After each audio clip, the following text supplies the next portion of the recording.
Avant l'avènement du numérique, le cinéma au Niger, comme dans beaucoup d'autres pays d'Afrique, avait une place importante dans la culture et les loisirs. Cependant, les moyens techniques et les infrastructures étaient limités. Selon le président de l'Association des cinéastes nigériens, Moussa Hamadou Djingarey, le numérique a ouvert de nouvelles opportunités pour les cinéastes locaux. Avant le numérique, le cinéma coûtait trop cher parce que pour un budget d'un film long métrage, c'est des centaines et des centaines de millions, pour ne pas dire des milliards, pour pouvoir faire un film. Mais depuis l'avènement du numérique dans les années 90, ça a carrément divisé en 10 le budget de la production. Et aussi, ça a divisé le nombre en tout cas des techniciens dans l'équipe de production. Parce qu'avant, le son se faisait séparément même de la caméra. Ensuite, il faut toujours avoir quelqu'un pour pouvoir clapper et pour synchroniser le son.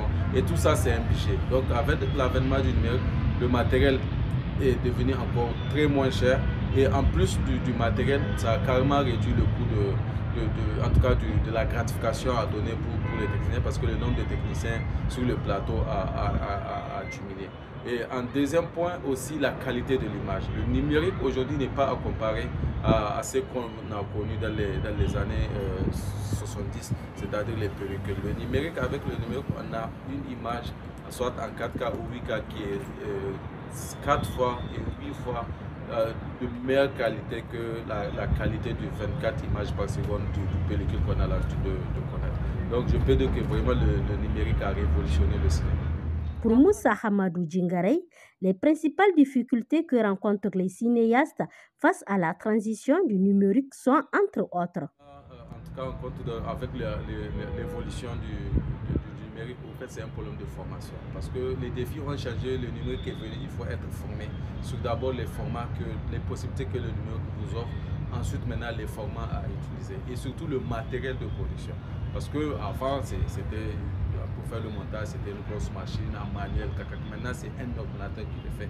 Et quel type d'ordinateur? Ce n'est pas l'ordinateur ordinaire qu'on connaît, il faut un ordinateur vraiment spécialement, si tu veux, conçu pour pouvoir supporter la qualité des images. Donc il faut ces formations-là, mais malheureusement, au Niger, on n'a aucune, en tout cas, école de formation des techniciens. Donc du coup, ceux qui se sont lancés dans la production audiovisuelle aujourd'hui manquent de la formation.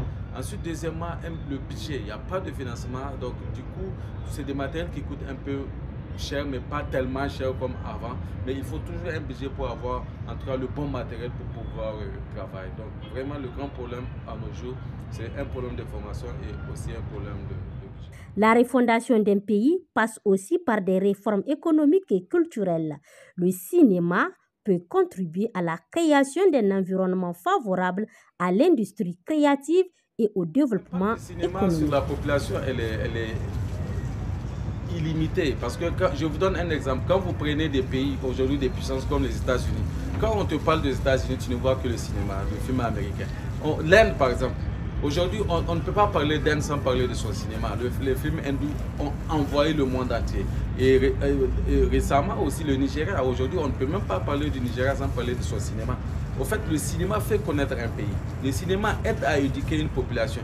Et le cinéma crée beaucoup d'opportunités à la population. Ça tient compte maintenant de tout ce beau monde qui tourne autour de la production.